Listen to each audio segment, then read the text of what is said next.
Yeah, give Michigan credit for the win today.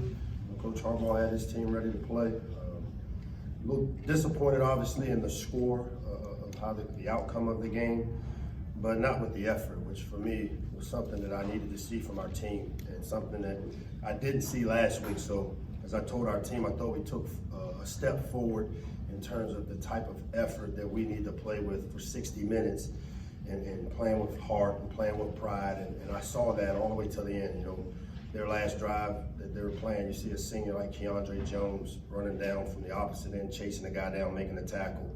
Our offensive line did a good job at the end of the game, just fighting a little bit more. And to me, I think we can build with that type of fight. Obviously, we need to find a consistency with that. As with every aspect of our program, consistency is critical, and we're still a work in progress.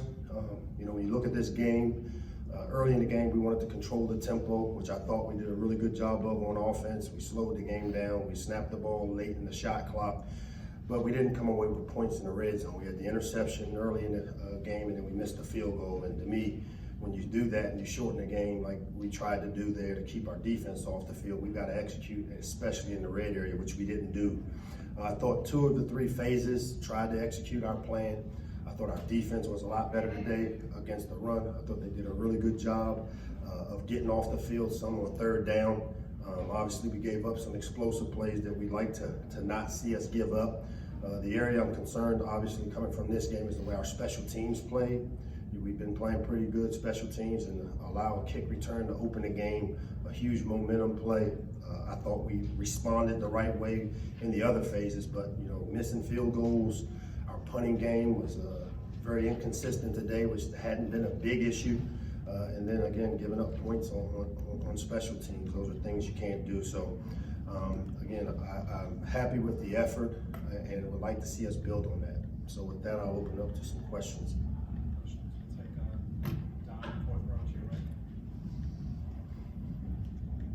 In terms of the red zone, was it their defense, which obviously is pretty formidable, or was it just lack of execution on your team's part? I mean, without having watched the tape, I'd say probably a little bit of both there, Don. We tried to take a couple of shots there when we got in the high red zone. I know we took a sack down in there when we were just throwing a quick game, something quick, and we ended up missing some blocks on the inside, and it got us out of being in a favorable third down situation. So I would say a little bit of both, their defense and our lack of execution down in the red area. Coach, the fake punt in the second quarter for Michigan, did you feel that was somewhat of a turning point? Maybe instead of a 3 and out, it led to a touchdown drive? Yeah, I mean, I wouldn't say the turning point of it, but it did allow them to steal some points at the end of the first half, which we were trying to guard against. You know, when you shorten the game like we tried to do, and we were effectively doing that. We were able to run the ball efficiently early in the game, and we were in some manageable 3rd downs, which allowed us to run the ball. We went for it on one of the 4th down situations, and that gave us a chance to keep our defense off the field. But yeah, I do think that the fake field goal there allowed them to steal points before the half, and that's tough to allow that to happen.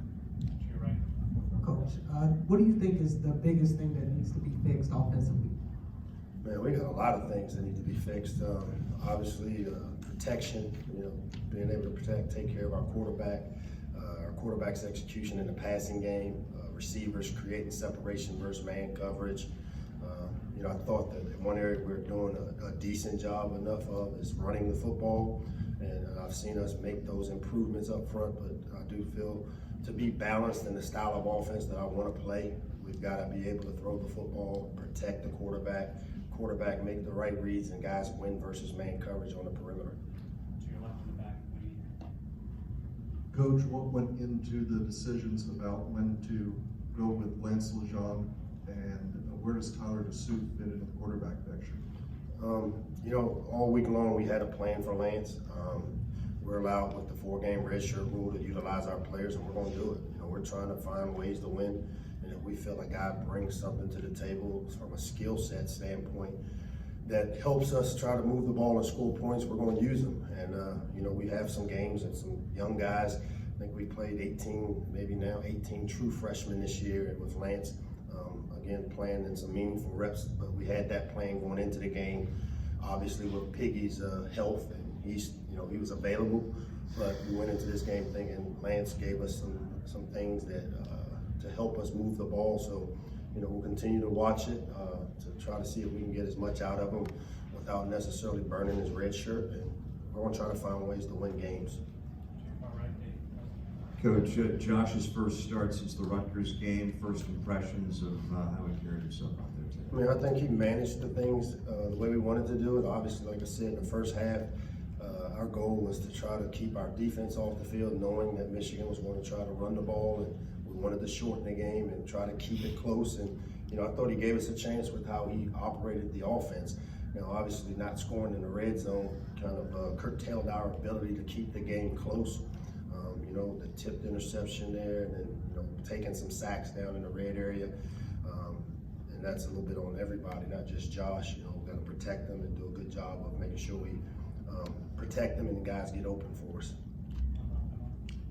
Going off that with Josh not starting the game with the great first series and then the early interception, what gave you the confidence that he was still the guy as opposed to last week when you didn't maybe think that he was quite there yet? I mean, he was the guy going into the game. So, last week, Piggy obviously had taken most of the reps and Josh was the backup. And when he went in, I told you I didn't have the confidence because just seeing how he operated that one series. But all week long, he's taken the #1 reps and going into the game, he was the guy.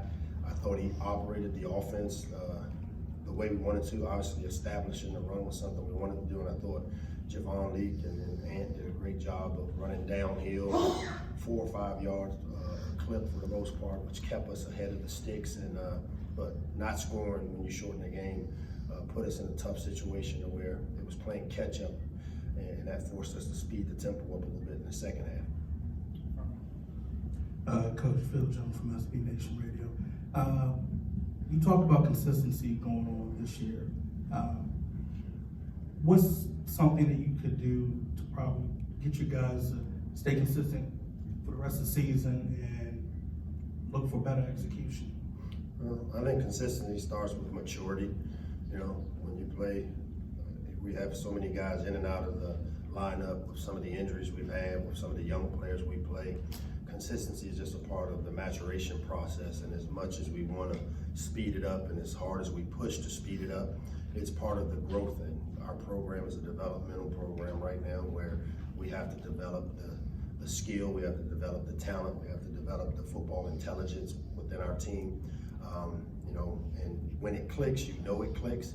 And so we're still striving, but it's a work in progress that, every day you got to coach them, and you've got to make sure that they understand the standard and how you want to play in all 3 phases, and you continue to push them to that standard. Add on to that, do you think we'll see more younger players coming in to finish off the rest of the season? I mean, we've played 17 already true freshmen, so at some point in the game, so I don't know how many more we have left. I think we signed 23, and we'll continue to use the 4-game redshirt. We are well aware of who's played in what games, and we're again trying to develop players while still at the same time, our goal is to win, and we'll continue to put plans together to win. We won't, for the sake of developing a player, give up the ability to try to win a game. That's not going to happen. But we've played a lot of young players, and they played some meaningful minutes, and we'll continue to do that. Phil, would you pass it to Dave Coach, Newsom? how deflating is it when you see the opening kickoff go back the other way 97 yards, then you have a 3 and out, and then they score off a short punt? I mean, you work all week and then you're down 14-0 real quick. Well, I try to practice what I preach. I don't look at the scoreboard, Dave. I mean, obviously I'm disappointed when the ball goes running down the field on the first kickoff return, but it's so what, now what? So what, now what? I mean, we can't hold the tent and the game is over. So we went and kicked it off and we returned one, we went 3 and out. So what, now what? And you just keep playing the game. And as I told the guys, we don't want to look up and worry about the score or worry about the culmination of it until 0's on the clock. And I thought that's where I saw us make strides as a team today. And that's how you got to play. That's the standard in which we're going to play around here. Thank you, Coach. That's good.